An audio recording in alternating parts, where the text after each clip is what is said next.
Hello guys! Welcome back to my channel. Okay, and awa po ng Diyos, meron na naman po tayong panibagong vlog. But before I start guys, please don't forget to hit the subscribe button kung hindi pa po kayo subscriber. And please click the notification bell para po updated kayo sa mga videos ko. Thanks in advance guys!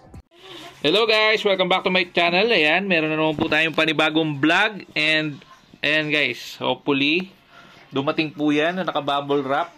Bali, natanggal na po ang ating bubble wrap para hindi po mas tumagal ang ating video. Okay, so this is 2.1 multimedia speaker, 2580 FSB-B. Okay, so in short, 2.1 channel yan guys na what do you call this? Multi-speaker player, no? Ayan ang specifications niya, no guys. So bali, ang ano niya is 20 watts by 1, yun yung subwoofer. And yung satellite niya guys is 6 watts each, no? So bali a total of 32 watts ang ano niya, no guys. Ayan, no? Tingnan natin guys. Hindi pala. Iba pa pala yun, no? Meron pa pala siyang speaker na ano, na single or ayan, no? Okay. Okay, so yan ang dimension naman itong ating side speaker. Ayan, is 65 mm by 255 mm. Tama ba yun? Ano bang itsura nun? Bakit parang napakalaki naman yata?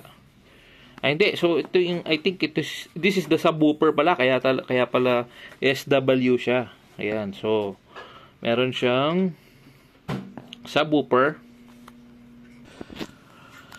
So, yun guys, hindi ko pa siya nabubuksan, no?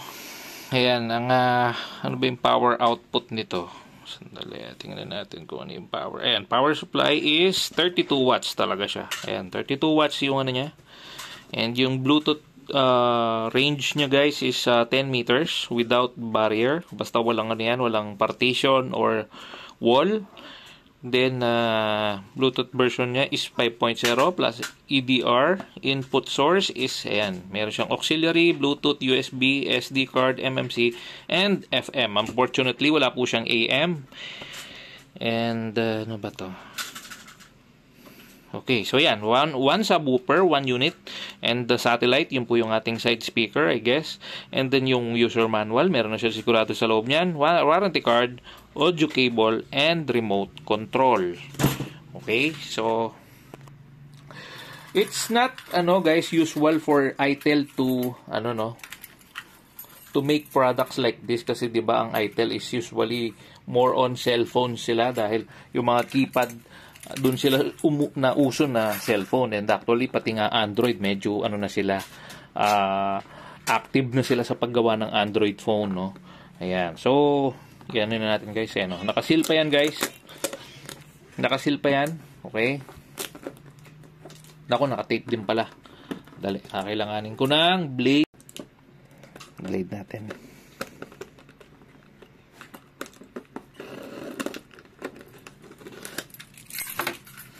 Okay, para makita nyo yung actual na unboxing nya, no. Okay, so yan ang bubungad sa atin. Meron siyang styrofoam. Ay, hindi pala styrofoam to. Ano lang pala to? Foam lang pala na ano, manipis. So this is the satellite speakers. Okay, parang more on malapit siya sa itsura ng TA350 natin, yung titanium audio. Ito hindi, meron din akong vlog na gagawin yan guys, no? So meron siyang ito yung ano niya kasama, meron siyang remote na parang universal na parang walang branding. Okay, no, meron siyang audio cable, another satellite speaker, manipis na naman na foam. And ayan guys, ito yung ano niya, subwoofer, no?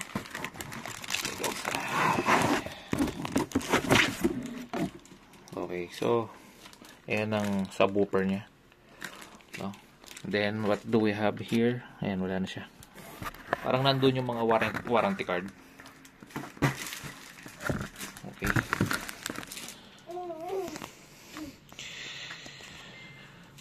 Okay, so ang hirap ng walang space. Medyo makalat tayo. Na. Okay, so balikan ko kayo, set up ko sandali. Okay guys, so ganyan ang itsura niya, no? Pagka nakatanggal na yung plastic niya. So meron siyang side subwoofer here. Kita nyo ba guys? Yan. Yan, malinaw na ba? Malabo yung ilaw natin. So the satellite speakers are, ayan guys, ganyan yung ano niya. Ganyan yung connector niya sa likod. I'm sure yung ano nito, yung kinakapitan nito is ano. Ayan guys, siguro yan, ito is sandali guys ha. Okay, so ayan, I think left and right, no? Ito yung output. Titingnan natin kung saan dapat ma-connect ito, no? Kung input ba. Okay, so left, lagay natin sa left to. Okay, and the other one is to the right. Tingnan natin kung ano magiging output. Ang alam ko kasi guys, itong output is parang yun yung other additional speakers na pwede nating mailagay sa kanya, no? Iba naman yung input. So ito siguro yung input natin, yun yung speaker na original. Pero I might be wrong. Tingnan natin ulit. Pero for the meantime, ayan guys, kung itsura ng ano niya, ng speaker natin. Sandali ha. Yan, medyo malabo yung camera kanina. Yan, so meron siyang QC passed. Yan, ITEL warranty void if broken. Meron siyang on and off dito. Okay. Yan. Ang hinahanap ko guys yung ano yung ano niya, yung parang, ay hindi, nasa harap yata yung ano nito, yung mga controls niya. Pero ganun pa man sandali guys, salisin ko muna to. Tingnan ko yung harap. Ayun, tama. Hindi tama. Ayun nga. Yan yung previous niya. Next, play input. So kung dito ka magpipindot pagka gusto mong ibahin, like gusto nyong gawing AUX, FM, yan, dito yan. Tapos ito yung control ng volume natin. Wala siyang separate control for the bass and for the treble, no? Yan, so meron siyang MMC card, SD, meron siyang USB. So yan, hopefully matry natin lahat yan. Okay, so i-set up ko muna sandali. Ayun nga, tulad nga na sinabi ko guys, yung kanina yung dito sa likod, merong in and merong out. So tatry muna natin siya for the first time sa in, kasi yung out yun yung parang other source of audio. Parang tulad nito guys, pwede kong i-connect yan dito as long as ganito rin yung connector nya. Okay guys, so yan, nakasaksak na siya, no? Sinaksak ko na siya, no? Titingnan natin kung ano magiging feedback niya once na binuksan ko siya sa likod. May switch to sa likod if you will still remember. Okay, dali hirap yun. Dali lang guys. Ayan. Okay, so yan yung magiging itsura niya once na nag-on siya. Okay, meron bang sinabi? Hindi ko na rinig kung meron man siyang sinabi. Pero dali, i-off natin ulit na nakabukas ang audio. Okay, so on natin. Ayun, so parang meron siyang cellphone na sound, no guys? Meron siyang feedback na sounds na parang cellphone. So ang unang-una niyang lilitaw is AUX auxiliary. So nasaan yung nga paling auxiliary nito? Wait, I have to check that, no? Dapat may auxiliary ano to, wire Teka, tingnan ko lang ako saan yung auxiliary wire niya, ha? Check ko muna sandali sa likod. So guys, ayan, tinry ko naman siya sa Bluetooth, no? Ito yung lumilitaw na na Bluetooth name niya. Sandali lang guys, ha. By the way guys, yung palang yung doon sa likod, nakita ko rin pala dito. Yung palang tamang pag-input ng ating satellite speakers is yung output pala yung natin guys, Itong satellite speakers natin nasa output. Tapos yung input, yun yung other source of audio natin, which is the siguro kung ano man ang gagamitin yung player, ayan guys, or other other nyari TV o kaya yung meron kay laptop, pag-aaralan ko pa yan, pero kung sa mga nakakaintindi guys, yun nga, ganyan yung niya, and it comes with this. Okay, so meron siyang ganito, and this might be the, ayan guys, baka ito yan, i-connect natin ito sa TV siguro. And ito yung magiging sound niya ito, magiging speaker niya ito, no? Pero ganun pa man, ito may dumating na ganyan. Ano kayang nangyari? Nasira siguro to, or diba? I don't know why. Bakit ganyan? Anyway, it's not important. Next time na yun yung parang auxiliary na tinatawag, no? Kasi hinahanap ko sana yung auxiliary, auxiliary, what do you call that? Auxiliary, yung parang yung may tawag sa ganun, yung ginagamit sa yung USB 2.0 or something ganun sa mga cellphone. Doon i-connect yung auxiliary na tinatawag, pero dito wala talaga. So I guess ito nga yun, yung input. So through this wire or auxiliary wire, doon natin magagamit ito using kunyari yung TV ko, connect natin dito, no? Meron siyang AUX slot ito eh. Ang AUX slot na ito guys is ito, pakita ko sa inyo ha. Okay, parang yung ganyan, yan, pero hindi yan yun eh. Dali, tingnan natin kung yan nga yan. Ayan yung earphone yan, oh. Yan guys, ito, parang ito. So dito natin i-connect yan eh. Dito natin i-connect to, tapos maglalabas yan ng sound sa sa speaker. So yan, ganyan siya naka-connect siya dyan. Tapos ito i-connect natin to sa subwoofer or yung sa main unit niya, no? Yan, para mag-produce yung sounds, yung imbis na TV yung magpo-produce ng sounds, yung sounds nito ay dito. Okay? So yan guys, try muna natin siya ng i-pair sa cellphone at tingnan natin yung quality naman ng sounds niya, no? Okay, so far yan, wala naman siyang yan yung remote natin. Okay, so FM channel, meron siyang FM channel. Okay, diretso yung remote para makita niyo na. Okay, yan yung remote natin. So it's basically yan, the same.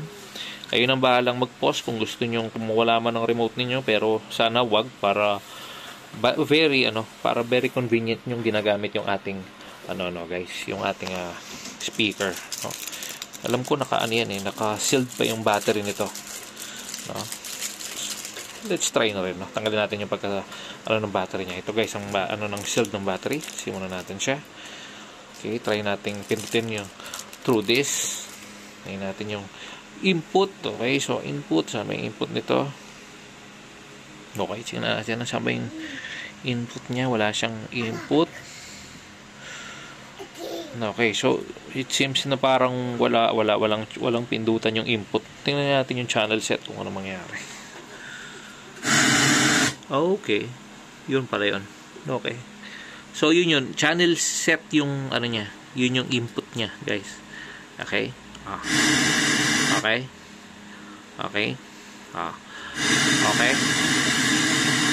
Tingnan natin ang yun natin. Tingnan natin kung gaano siya. Maingay eh. Andali ha.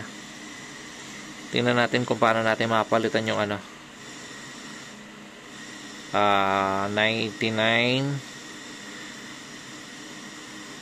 at wala. Ayaw. Anyway, kayo na mag-aral nyan guys. Importante naman guys is makita nyo muna yung quality ng music. So Bluetooth muna tayo. Okay, Bluetooth muna. Okay, pe-play ko lang yung natin, yung music background natin usually sa YouTube. Pero yun again, that's good because it's working. Okay. Okay guys, so yan, i-connect na natin siya sa Bluetooth, no? At ayan yung Bluetooth name niya, ITL 2580 FSB-D. Ayan, same of the model, no? Ayan, so i-connect natin, pair, of course.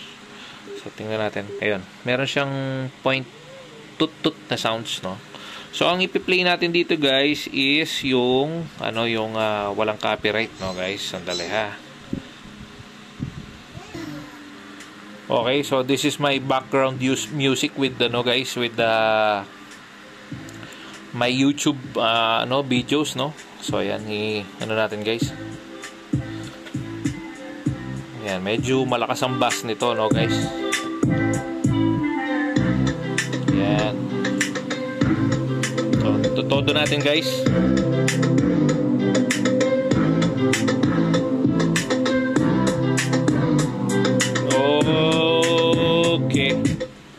Okay, so baka makopyright guys, kaya hindi ko na itinuloy pa, no?